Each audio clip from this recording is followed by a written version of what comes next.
Welcome. I'm Brenda Kirk. I'm a mobilizer for the National Immigration Forum and for the Evangelical Immigration Table, working in Texas, Oklahoma, and Arkansas. And I have a special friend with me here today just to uh, give you an opportunity to have a better understanding of immigrants in our country. And my friend, Andrea. Andrea, I'm going to turn it over to you and let you tell a little bit about yourself. Of course. So my name is Andrea Ramos Fernandez. I am a current DACA recipient. I am 24. I am a graduate from the University of Texas at San Antonio, where I studied public policy and public administration. I currently work for the American Business Immigration Coalition for the Texas chapter, the Texas Business Immigration Coalition, and I've been a community organizer in immigration for the past 4 years. Wow. Very, very impressive. A very bright young woman. Tell us a little bit about how you came to the United States and a little bit about your story. Yeah, so my story when it comes to how I ended up here, where I am currently at, I'm currently living in Austin, Texas, actually started a little bit longer than you may imagine. It happened way before I was born. My great grandparents were US citizens, and my grandparents are US citizens as well.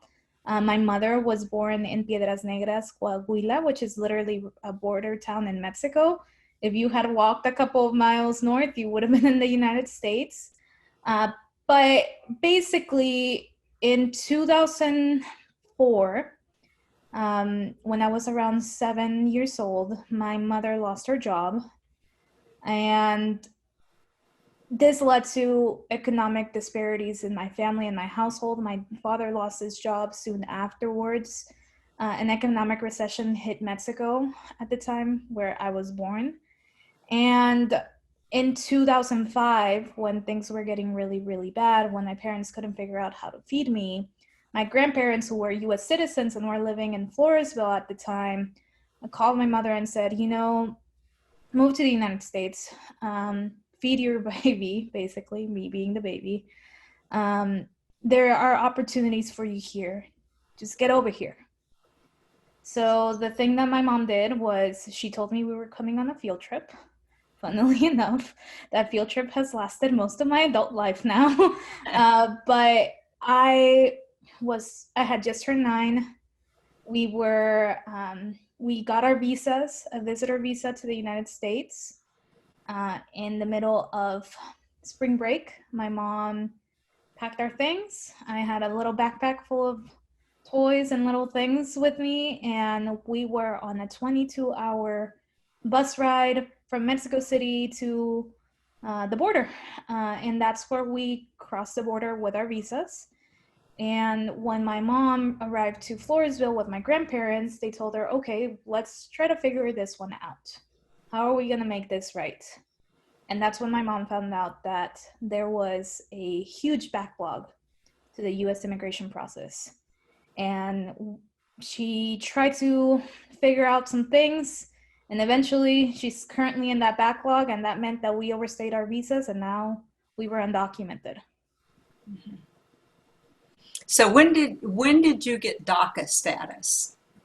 So I must have been a sophomore or junior in high school. This was back in 2012. My mom, because she had been involved in that immigration process, she actually got scammed at one point when she first tried to adjust her status. And then when she finally figured everything out and then figured out that it was going to be 20 years until she could do something, um, she was very actively involved with her lawyer on figuring out what they could do for me. And when I was in high school, that's when they found out that the DACA program was announced. And my mom said right away, we're getting you DACA. It wasn't a question of when or, it was more of a question of if, it was more of like when. So the second that it became available, my mom went ahead with our lawyer. She filed everything that she could, and I got DACA in 2012. I've had it most of my adult life now. Right. And what has it meant to you to have status? So, you know, being undocumented was something that was never hidden from me because we had overstayed our visa. My mom, she's a very strong woman of faith. And she always told me that this was something that was a reality for me. She told me to use it as basically my shield, to know that that was my reality and I had to live with it and I had to be really strong because of it. And when DACA was announced, again, I was 16, 17, right at the age where a lot of regular high school students were getting their permits, doing the regular teenage stuff of getting a part-time job at the mall, going on trips with friends. And I felt like I couldn't do most of those things. I didn't have the ability to drive until DACA became available.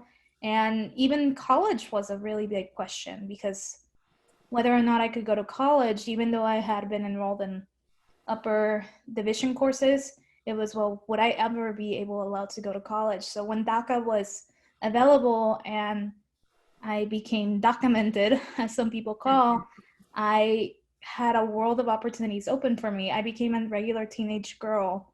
I got a job at the mall.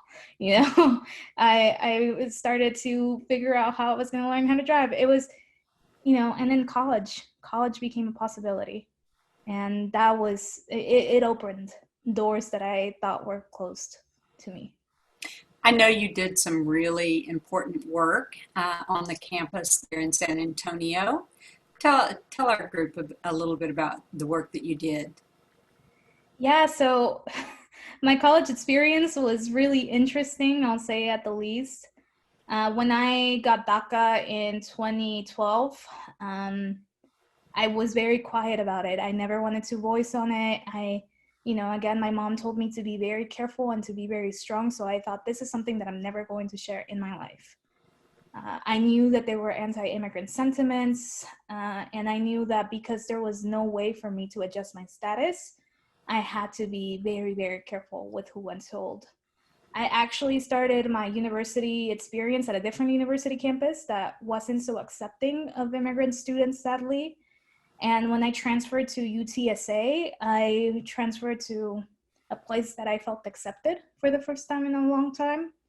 I met students that were undocumented and that were open about their status. And it was the first time in my life that I felt like I could actually talk about it to someone other than my mom about it. And I actually, I rose to leadership positions, which again, I had been a very quiet girl that never did much. I tried to pass under as, just a regular person. Don't look at me, I'm just normal. And I became the president of the undocumented student organization on my campus and eventually led the talks with the university president to establish the first on-site Dreamer Resource Center in a public university in the state of Texas, which became a reality. I wrote the proposal for the center.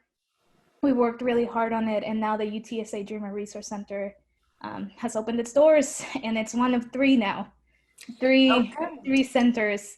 Actually, the model for how we started that center has been replicated by other universities across the state, and it's a pride in my college experience, and it's something that I'm very, very happy I was able to participate on. That's so good. I just think that's so very impressive. Uh, I know that these have been difficult years and months. We know that the Supreme Court is pending a decision soon on whether to allow the administration to terminate the DACA program. Talk to me a little bit about your emotions and just how your life is affected by that knowledge. As I said, I knew I was undocumented. I always knew. I mean, maybe that shouldn't have been a thing to disclose to a 9-year-old at the time, but my mom did it with the faith that it would make me stronger, and I definitely think that it impacted the way that I have been for most of my life. It's interesting, and I heard this from Stephen Colbert once on an interview. He said he believes that all punishments from God are actually a blessing. And the way that I see that, it's, all hardships are a blessing. And I believe in that. I have a lot of faith that God is going to see this with compassion. And I try to stay positive, even with the situation, even with how hard my community has been demonized, basically. It's been hard for the most of my life, knowing that my mom has been demonized for trying to give me a good future. So when I think about the DACA position, when I think about how this will affect my community, when I think about how it affects me, I try to stay positive in the sense that DACA didn't make me. Sure, it provided me a lot of hope and a lot of open doors during a time of uncertainty. And I was around before DACA. I mean, that is another reality. So I know that this will not break us. If anything, I hope that it will make us stronger. And I seriously hope that our community is able to stand up from this, because it's not just about, the 700, 800,000 DACA recipients. It's also about some of our families. And, we're a very strong community. I really don't believe this will break us, even as heartbreaking as the situation is. Just talk to me a little bit about, on top of everything else, this pandemic. How has it affected immigrant communities that you're aware of? I know that you work in this arena, and so share with me a little bit about that. Obviously, the pandemic has hit the American economy in horrendous ways. Uh, it's been a public health crisis. New York, the way that New York was a couple of months ago was heartbreaking and heart-wrenching. The lack of resources for regular Americans, it was very open to the public. I have this belief that when it rains and it floods, we'll be able to tell why it's flooding. And I think this pandemic shone a light to the issues that are happening in our healthcare system. And obviously, there was the CARES Act, which provided a lot of help to a lot of people. The stimulus checks, I received the stimulus check, helped me provide food for my mom. The reality is, my mom is still undocumented. She still has, 15 plus years to wait to see if, if she will be able to adjust her status. She has no resources.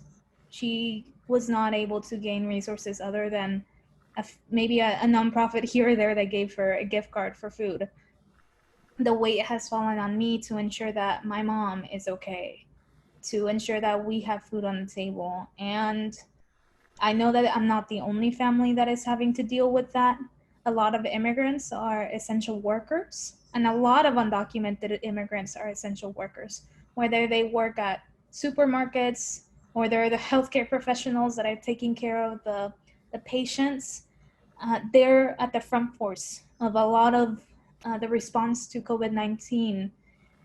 And again, it's always powerful to see that a community is still able to stand when the worst is happening. And I'm amazed at the resilience of the immigrant community, even now, as we are losing our loved ones in some cases, as we are seeing that, hope is a little bit hard to rely on, but that it's still occurring. We're still seeing people stand up. And I know for a fact that while the federal government has chosen to not help students in some cases, with Betsy DeVos stating that she did not want CARES relief funding going to undocumented students, or whether spouses of undocumented immigrants that were U.S. citizens couldn't receive stimulus checks.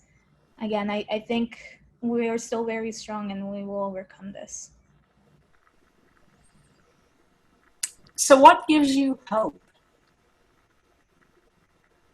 You know, a lot of it comes from my mom. I mean, again, I think I say it very lightly in saying that it's hurt me to see people like my mom be demonized. Um, on, by some cases, the highest, the highest man in power in our land, knowing that she's given up everything to give me a better life. But again, seeing her, even with that, even with adversity and sometimes systemic oppression working against her, seeing her work, seeing her stand, seeing her be strong is what gives me hope. And I also do believe that as long as I have life in me, there has to be something good. Something good has to come from it. And that's where most of my life, my positive attitude has come from, even when it gets really hard. That's impressive. Is there anything that you would like others to know or to do in these coming weeks and months?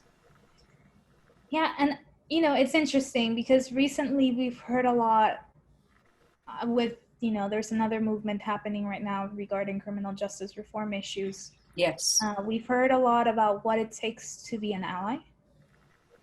And I had a conversation with one of my mentors on this. Being an ally is not just calling your senator and saying, I want to change in this. It's also participating in a conversation, even when it's uncomfortable. The situation can be very uncomfortable. Morals come up in a lot of the conversations regarding immigration and refugees. And I definitely think that sometimes it's just lending an ear to an individual that is going through the situation, being compassionate. That comes with allyship. Being able to understand that obviously we're two human beings right now talking to each other. We're two human beings out of 7 billion of us, but we are trying to do something good. Always believing that people have good intentions, even when the worst is shown out of somebody. But most of it comes down to being willing to have faith, willing to believe that better things will come, and think that, even one person can create change. And I am a testament to that. Someone believed that I could be a leader, and that's the reason for why I do the work that I do now. And I would hope that other people could believe of that to other people. I think back to 9-year-old me or to 15-year-old me who didn't know what the heck I was doing, that was very sad all the time. Um, I would hope that whether it's teachers, whether it's, you know, church members, whether it's next door neighbors, that people are willing to, be beside one another and talk, and provide support. Well, Andrea, you are such a blessing, and your mother, I'm sure, is extremely proud of the daughter she has raised. And I thank you for sharing your story. I know it's not easy, and I thank you very much. No, thank you so much, Brenda, for giving me the opportunity to talk about this.